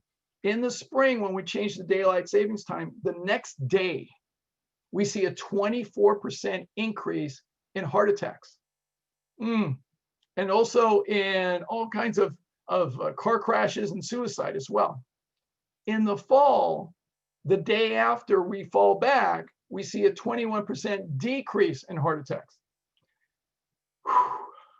So it's rather surprising. That 1 hour of sleep can really make a big difference. So to improve sleep, what the experts say, the number one thing is to get a regular schedule. A regular schedule. That's the most important thing. Try to be consistent and routine with your sleep schedule. That is the best thing that we can do, is really have a regular schedule. Keep your bedroom just for sleep and intimacy. If you take power naps, it's best if you keep them limited to about 30 minutes or less. All right, that's what we see in the research. Now, one of the favorite things that I like to recommend to people is that we actually place it. If you have difficulty, you have insomnia at all, and you have difficulty going to sleep, one of my favorite tips, and it works like 98% of the time, is to put a journal on your night table, and before you go to sleep, you actually record 5 things that you are grateful for that day. So have your gratitude journal at your night table, and it will help put you in the parasympathetic state. And it really is a wonderful thing to do. And make each of those a unique thing that you're grateful for, because we're so blessed. All right. Next thing that we want to talk about is stress management. Now, I did the whole seminar last week, but I want to talk about eustress versus distress. So eustress is optimal stress. This is when we have enough stress that it helps us to perform. And we're actually improving our performance quite well when we have just the right amount of stress. But distress is when we have too much stress and we start to break down. We start to have fatigue, and then we have exhaustion, and then we start to break down. So when we are in the state of distress, it actually shrinks our brain. All right, it shrinks our brain and really causes a lot of harm. So things that can help us: meditation, awareness, and definitely, and I want to recommend this to everybody, eliminate multitasking. It doesn't work. All right, it doesn't work. It doesn't work at all. Be sure to check out my Stress Management 101 webinar. It's on my YouTube channel now, so you can check that out. Okay, so now the next thing that we want to be able to do is we want to be able to do the most powerful coping skill. And Dr. Andrew Huberman has done tremendous research, and the most powerful coping skill is controlled breathing. Now, there are many different breathing techniques, many. I studied yoga for many years. I even taught yoga for about 15 years. Now, there are many breathing techniques, all kinds. There are many different styles and different approaches, and they're all great. They're all great. Dr. Huberman has done some very fascinating and interesting research. And he studied that we have this natural phenomenon that there's a pattern in which we breathe when we're sleeping that all animals do as well. So what's interesting is that this pattern of breathing is being able to take a breath in, inhale, and then pause briefly, and then inhale a little bit more. And then a long exhale. Now, that particular pattern of breathing, what the research shows, is the most effective for being able to offload carbon dioxide. So CO2 decreases maximally with that particular style of breath. Now, if we practice it consciously, what he's also showed in the research is that when we do it while we're awake, it actually puts us into the parasympathetic state quicker than anything else. Now, that's remarkable. Now, I have been practicing this myself since I learned about this. And then I've also been working with my youngest son, who's a collegiate swimmer, and I'm training him. So I'm his full-time coach. And one of the things that we're doing is that in between his intensity of swimming, when he's swimming in his sets, so in between when he's doing his resting, he's practicing this particular style of breathing for his recovery. And it's been rather interesting to see because his recovery has been faster and more effective because of this breathing. So it's a good practice. I invite you to do that. I'm going to send you in the email the video about this so you know more about it and how it works. Okay, so now the last area that I want to talk about is relationships. So relationships, very, very important for us. Okay. Oh, there's a question here. Due to COVID, most people cannot practice partner dancing. Therefore, I suggest using your fridge or your doorknob as your dance partner. Absolutely. Absolutely. I couldn't agree more. All right, so now let's go to relationships, because relationships are an important part of our being healthy and being able to improve our life expectancy. And when we've looked at the blue zones and we looked at those people who have had very long, healthy lives, we've seen that relationships is a very, very important part of their longevity. And it's really important to see. Now, growing up, I learned something very important when it came to relationships, and that was to practice the golden rule. So the golden rule is a great rule, and I've always strived in my life to practice the golden rule. So the golden rule, in case you forgot it, is to do unto others as you would have them do unto you. It's a great rule. I think it's a wonderful rule, and I've always been striving to be a good person and practice the golden rule. But what I discovered several years ago was that the golden rule, as good as it is, it has a flaw. It's not perfect, all right? No rule is perfect, but the golden rule actually has a flaw because it assumes that other people have the same feelings and preferences that I do. And that's not the case. And what I've also discovered is that there has been an upgrade to the golden rule. Did you know that there's been an upgrade to the golden rule? I had no idea. Yes, there's been an upgrade to the golden rule. It's called the platinum rule. So the platinum rule is do unto others as they would want done to them. It's not about you. It's rather humbling. Yeah, it's not about you. No, it's do unto others as they would want done to them. This takes the golden rule to a whole new level. So to practice the platinum rule, I suggest 2 books of wonderful reading material. And so here they are. Number 1 is The 5 Love Languages, written by Gary Chapman. Fantastic material. All right. Wonderful, wonderful, wonderful book. Really is life-changing. And it's really understanding what languages that you have, what others have, and how to connect. And it's really fantastic. So if you're in a relationship, it is an absolute must read. Gentlemen, get this book. I don't care what you think. Get this book, read it. It will change your life. Okay. Now, the next book is for anybody in the workplace. I've used this with all my corporate clients, and that is The 5 Languages of Appreciation in the Workplace. Fantastic material. Dr. Chapman partnered with Dr. Paul White, and they wrote this book together. Fantastic, absolute gold. Really amazing. Now, the 5 languages, here they are in a nutshell. So the first one is tangible gifts. Now, some people, they like the gifts. They like this. They like the gift card for Starbucks. You know, they like those. They like the tickets to the events or the outing or whatever the case may be. They like the gifts, but not everybody does. Some people would rather spend quality time with you. They'd rather be in conversation and being able to be connected and discussing ideas and things that they want to talk about. But others still, they need to hear it from you. They need to hear the words of affirmation. Thank you so much. I appreciate you. I think what you've done has just been absolutely wonderful. I'm so grateful to you. They need to hear those words of affirmation. But others still, they need to feel it. They are kinesthetic, so they need to feel the physical touch, whether it's a hug or a high five or a fist bump, whatever the case may be. Of course, it always has to be appropriate, okay? All right, so the thing is, they need to feel it.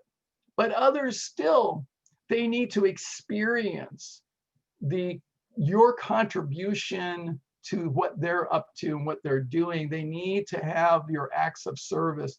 You know, they're working hard, and if you contribute and shoulder up with them and help them out, that is so meaningful to them. So everybody has, what we show in the research is that usually everybody has one or two primary languages of appreciation or love. And that's how we most feel appreciated or loved, is by these one or two languages. Now, sometimes I've heard people say, well, I like all five.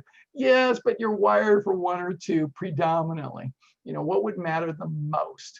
So how you figure out what somebody's language is, several things. You know, one, you can actually do an online survey. You can read the book and get access to the surveys, or indirectly, you pay attention. You listen and you watch and you pay. How do they express appreciation to others? Because usually people express appreciation to others in their own language. And then what do they request most often, especially when they're not getting it? And then what do they complain about not getting? All right, so pay attention to people, really listen and really get their world. Now, if you have difficulty remembering the 5 love languages, it's really simple. It's really, really simple. All you have to do is remember tacos. Tacos. Yes, tacos. Yes, Joshua Perez puts it very, very well. So words of affirmation. Your tacos are delicious. Acts of service. I made you these tacos just for you. Yes. All right. Receiving gifts. Oh, here's a taco. I got it at our favorite taqueria just for you. Quality time. Oh, let's go out for tacos together. Okay. And then my favorite, physical touch.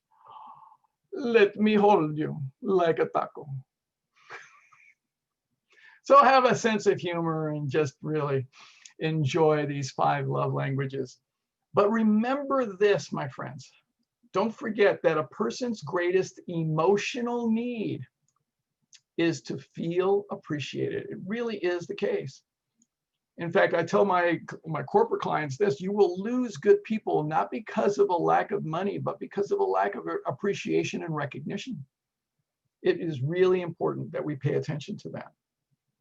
Now, one of my friends is a cardiologist.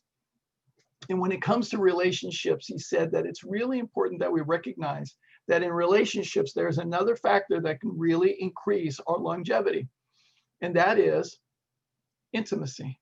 Yes, it's true. The research actually shows this, that 1 time or less a month, and there is a 50% increased risk of heart disease. I had no idea. 8 times a month, and there's a 36% decreased risk of heart disease. 16 times a month, and there is a 50% decreased risk of heart disease. So drink your water and be intimate with your partner, yes. And that improves your memory, executive function, verbal fluency, decreases the homocysteine, which is correlated with an increased risk of Alzheimer's, and increases testosterone for men. So you gotta love more. Love more. So my friends, I've given you some practices to engage in. All right, so drink more water, have more whole grains, legumes, fruits and veggies, move more, reduce your alcohol or smoking, improve your sleep habits, gratitude journal, reduce stress, appreciate others, and love more. So in the chat window, Go ahead and right now, what's the one thing that you're going to focus on the most to get started? You may do a lot of them, but just write down one thing that you want to improve the most from what I've shared with you today. Go ahead, write. Type it in real quick. I just want to see your responses. What's one thing that you're going to take on? All right, very good, very good. So eat more fruits. All right, great. Move more. Keep typing, everyone. Come on. Let's see you type. All right, come on. Let's get some typing going. All right, let's see. Move more. Gratitude. Great. All right, move more. Great. More water. Awesome. Great. Who else? Come on. I know there's a bunch of you. I eat a lot of veggies. I will add legumes. Okay, very good. More sleep. Very good. Outstanding. Gratitude. Outstanding. Very, very good. All right, great. So everybody commit to just one thing. So write down, continue writing. All right, very, very good. Very good. So just take on, so my recommendation for everyone is this: take on one thing. Start with just one thing and start there and really focus on being able to improve one thing. Make it a habit. First. Don't try to take on everything. That's just far too much. That's multitasking and it doesn't work. All right, take on one thing and really focus on that one thing and being able to do that and do it well. And when you get that down, then take on another thing. And it really is a better approach. I help people change their lifestyle and their behaviors, and it's best to approach one thing at a time. It really is. It takes a lot of work to be able to do this well. All right, very good. All right, see some more now. So let's see, gratitude, more water, gratitude journal, appreciating others. Let's see, fruit and vegetables. Okay, good, great, awesome. Really exciting to see that. All right, so now, question for you is this now. Next question is this.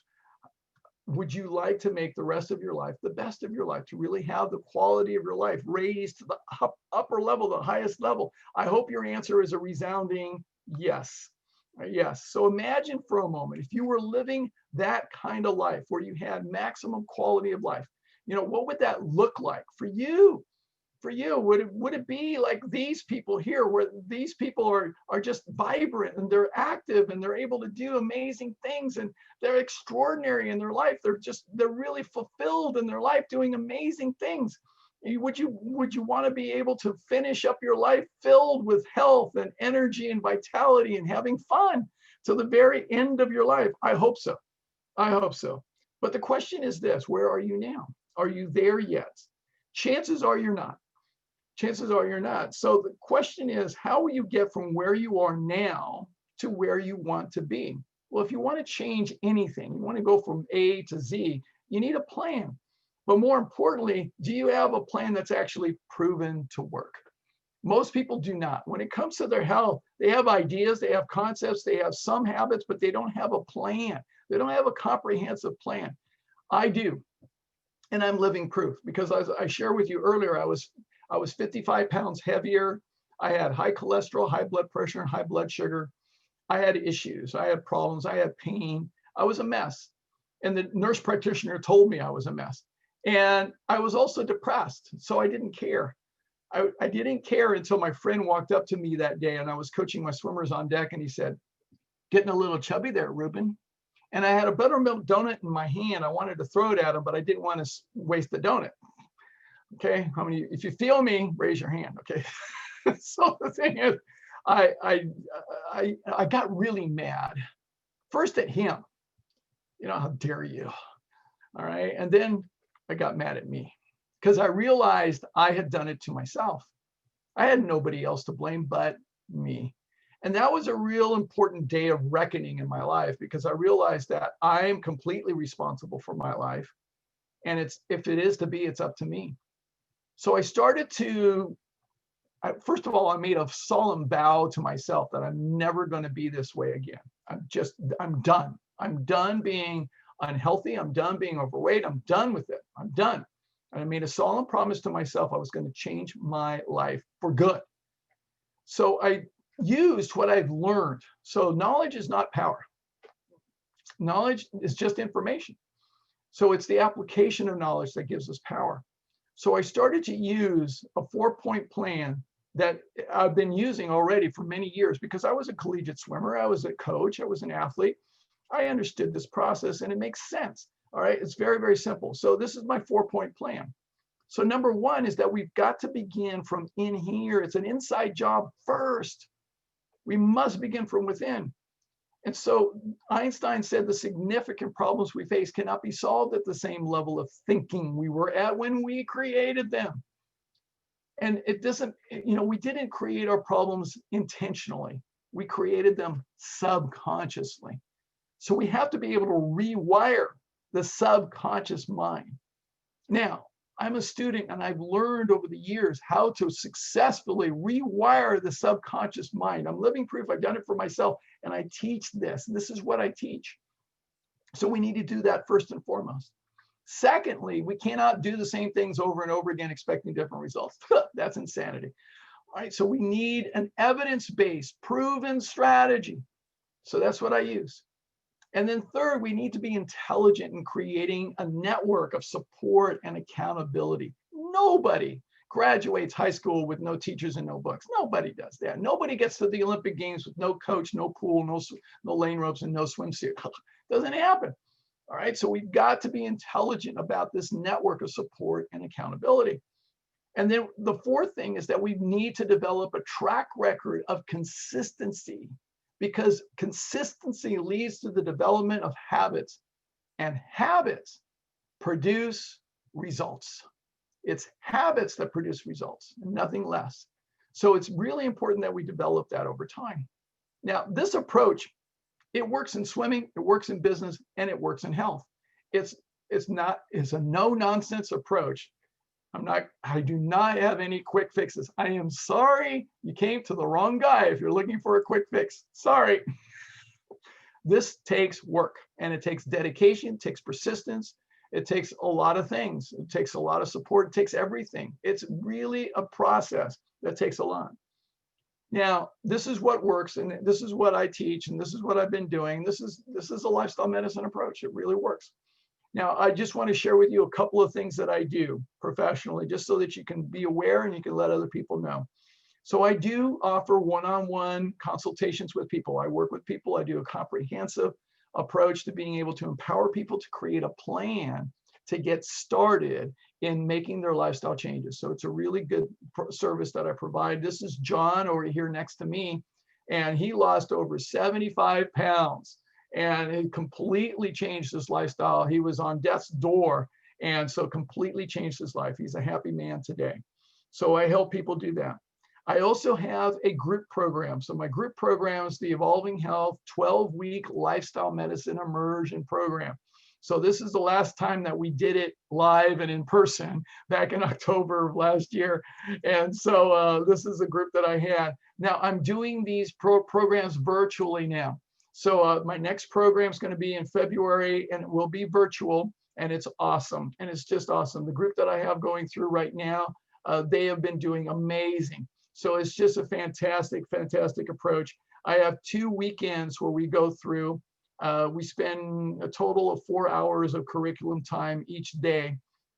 So the first weekend is doing the work on the inside. The second weekend is doing the work on the body, and then creating goals and being able to develop those habits. So we start to I set you up for success. And then we have 12 weeks of Zoom conference calls with the group. And so you're put into groups of 5 or 6 people. And then so you end up having conference calls, and I coach you, and it's phenomenal, and it's amazing, and it really works well. Here's one of my graduates. This is Donna. And in 2018, she was in my program, and she had been already plant-based for 8 years at this point. But she's a retired nurse who was struggling with health issues for quite some time. And she said, Ruben, I got this extra weight and I got this blood pressure. This has been a persistent problem for me. But being in the program, what we were able to do was I was able to help her fine-tune those little adjustments and make those adjustments. So here she is, January 2020. When the last time I was able to see her in person, and 70 pounds lighter, she still looks this way. She's active, she's walking. I mean, I see her post almost every other day or something like that. She's walking like 6, 7, 8 miles a day, and she's doing just phenomenal. And she's happy, and she will be the first to tell you She is living her best life now. She's got the quality of life has been enhanced remarkably, and it's been wonderful. In addition, I also do work in the corporate setting. So I work with organizations to do lifestyle medicine in the workplace and raise the bar on productivity and profitability. So if you're interested in that, just let me know. So for more information, you can just let me know. I'm going to send you, this is my contact information. I do all kinds of things. And so now what I'm going to do is just open it up for questions, and I'll look at the chat window and see what questions I have. So I'm going to do that and bring this back over here. And if you want to unmute yourself, you got to unmute yourself. Be happy to entertain any questions that anybody has. Okay, let's see here. Look at the chat window. Okay. Does eating lots of fruit convert to sugar though? Okay, oh, that's a person who's never taken a class in biochemistry. I understand that. Okay, so no, I used to make daily shake with frozen fruit and lots of kale. However, okay, so when you're making a shake and you're making a smoothie, you're breaking down the fruit. All right, so however, stop doing because the sugar intake was too much. Yeah, you need to be able to have just the right amount of fruit. Don't think of, so whole fruit is unrefined sugar. So you have to distinguish unrefined versus refined sugar. There is a complete difference in how that interacts in the body. There's a complete difference. When you take fruit and you now start to process it and cut it up and put it into a blender, you now make it into a partially refined sugar. So you change the chemistry by being able to change the nature and the physical nature of the fruit itself. So that's one of the things that you want to be able to do. Okay. All right. Let's see here. Okay. Also like sweet potatoes. I have not eaten those in a while since they are carbs. Oh, this whole notion of carbs. Okay. Everybody thinks all carbs are the same. No, no, no. Okay. There's complex. There are unrefined carbohydrates and there are refined carbohydrates. You need to distinguish them. Okay. And then there's amylose and amylopectin rich starch carbs. Those are what we need. All right. You need to read a book called The Starch Solution by Dr. John McDougall. Read The Starch Solution by Dr. John McDougall. Fabulous. Okay. All right. Question. What are collagen peptides and do we need them? All right. Okay. This goes into really deep in biochem. We're going to biochemistry today. All right. So collagen is the connective tissue, connective proteins in the body that allow your skin to be elastic and stretch. All right. So collagen is everywhere in your blood vessels. It's in your tissues. It's in your skin. It's just all over the place. All right. Now, do we need to take them into the diet? The answer is absolutely no. Okay. Absolutely no. You do not need to ingest them. All right, so it's not necessary. Our body manufactures collagen. Now, the way we manufacture collagen optimally is by being in everything that we talked about today, which is a healthy lifestyle. All right, so when we're in a healthy lifestyle, we produce collagen in the optimal way. Cigarette smoking, for instance, is going to attack collagen. All right, deficiency, because one of the things that the nicotine does, it attacks vitamin C. And vitamin C is an important cofactor in the production of collagen. All right, so that's just to give you one little example. There's a whole lot to that. All right, so the thing is, like, for instance, look at my skin. Okay, this is amazing. All right, this is amazing. People look at me and they come up to me and they look and they go, wow, Ruben, you don't have any wrinkles. And I said, that's right, because I have healthy collagen. All right, now how is that possible? I am 63 years young. 63. Okay, I want you to look at this. I want you to look at this. Okay, this is 63 years young. All right, no wrinkles. Okay, no wrinkles. That's healthy collagen. That's healthy lifestyle. That's how it works. Okay, so it's all about lifestyle. When you drink the water and you eat the right foods, and you do all those right things, you're going to have wonderful. In fact, we know this, you'll have the best quality skin. You won't need to have skincare products. You don't need all of that stuff. You need a healthy lifestyle because your skin, and I will say this, your skin is a reflection, because you got to get, it's a reflection of what you put into your mouth and into your intestinal tract. Because if you look, there's a continuum between your intestinal tract and your skin. It's a continuum.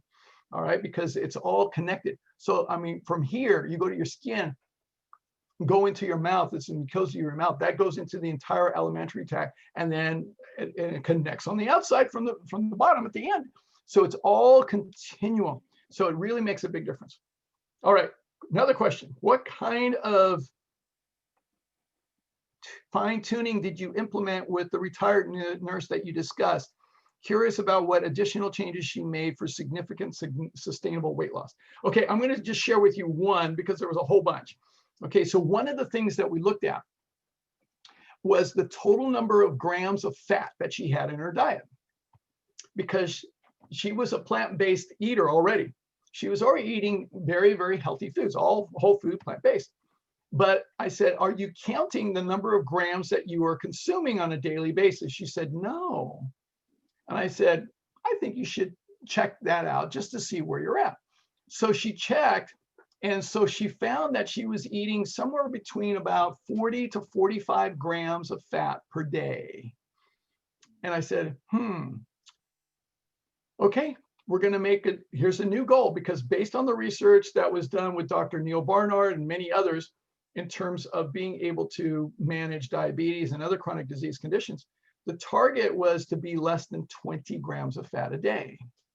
Now, if you're following a whole food plant-based diet, you can get down to less than 20 grams of fat pretty easily by cutting out things like avocado and tofu and nuts and seeds. All right, and things that are higher in fat, and definitely all oils. Like 1 tablespoon of oil is 14 grams of fat. Now, I will talk about this in some of my other seminars. So the thing is, she cut down to about 9 to 11 grams of fat. Perfectly healthy, and it's amazing because it just gradually started to eliminate the fat. So she started to reduce the fat. So great question. All right, so that's one. All right, Darla said, I eat quite a bit of fruits and also take a vitamin C supplement. Is this too much C? Well, here's the thing about vitamin C. It's a water-soluble vitamin. So you can take as much as you want. It's just going to actually eliminate. All right, so that's what happens. So there's no danger of an overload of vitamin C whatsoever. So if you want to do that, that's fine. We don't recommend supplements of vitamin C necessarily. However, in some circumstances, it might be helpful. But the thing is, we don't necessarily say that you have to take a supplement of vitamin C. The vitamin that we do recommend that everyone take is vitamin B12. So vitamin B12 is a vitamin that you need to take. It's not produced by any fruit or vegetable or animal. It's produced by bacteria in the soil. So we want to be able to have vitamin B12. I don't have it here with me, but I take, let's see, I think I take 2,000 micrograms, 1 pill a week. So I do that once a week. That's more than enough because it stores in the liver. It's easy to store. We only need about 4 to 5 micrograms per day. So we don't need very much at all. So it's easy to get that. So that's all I take, and it's fine. Let's see. All right, I know Donna, she's a remarkable woman. I walk with her periodically. She says she is a strong and powerful woman. I can't agree more. Thank you, Linda. All right, very, very good. All right, who else has questions? Unmute yourself. Anything you want to ask, anything at all. I will stay until all the questions are answered. All right. George, do you have a question? Or you just wait? No, well, both. But actually I have a comment. Can I make a comment? Can you hear me okay? Yeah, please. Questions, comments, insights, ahas, anything. Well, you're talking about the you're talking about the parasympathetic and the sympathetic system. Yes. And you had the fight, flight, freeze, and fold. Yes. And I just realized in my case, there's one other one that's also very, very significant. That's feed. When I'm in sympathetic system, I want to feed myself, and so. But I just thought that was kind of interesting. That it also has an F, and if you feed is free to use that. Yes, that's very, very true. That's very good, George. That's a good insight. Yeah. What we do is we tend to eat and emotionally eat at that. That's true. When we're in the sympathetic state, a lot of people. How many emotionally eaters are there? Okay, raise your hands. Truth be told. Okay. All right. Okay, it happens all the time. Yeah, so you're absolutely correct on that, George. Yeah, thank you for being honest and sharing that. But that's good. That's a good insight. Yeah, that's a very, very good insight. Who else? Other questions? Anything at all? Anything at all? Unmute yourself. Anything at all? Because I've covered everything in the chat window. All right. Very good. Okay. Well, if there's no other questions, I just want to wrap it up and say thank you. Thank you. Thank you. I have a big request of all of you. And here's my request. I am out to change the world and to really make a profound difference in eliminating chronic disease on the face of the planet. I cannot do this by myself. So I have a big request, and that is that you share what I'm doing and share these webinars with people. I'm going to send you the email. It's going to have lots of information. Feel free to share it. I have no attachment, okay, none to all this information. Share it. We need to make the world a better place for our children, our grandchildren in the future. We really do. Share the information with others. I have my website. On my website is coachruben.com. At the top, there's a tab that says videos, and it goes right to my YouTube channel. I put all these webinars there, and then just share it with people, because you may save a life or two or three or more. All right, so you may do that. So please, please, please do that. Raise your hand if you accept my request. You accept my request. All right, thank you, thank you, thank you, thank you, thank you. All right, very good. All right, so thank you so much, and thank you for being here. It really means the world to me that I'm able to do this. So I'm going to be doing these every Sunday, except for the Sundays where I have my Evolving Health program. So every Sunday I'm going to be doing these. I've got a whole list of them. I've got a preliminary schedule all the way through March already. I've got lots of new webinars that I'm going to be doing. Lots of information. If you have any questions whatsoever, feel free to reach out to me. You can text me, you can call me, you can email me. All right, you just reach me some way or somehow. And thank you so much. It's been a pleasure to be with you and spend this time with you. And I'm honored to be able to share this with you. So thank you so much. All right, bye. Okay.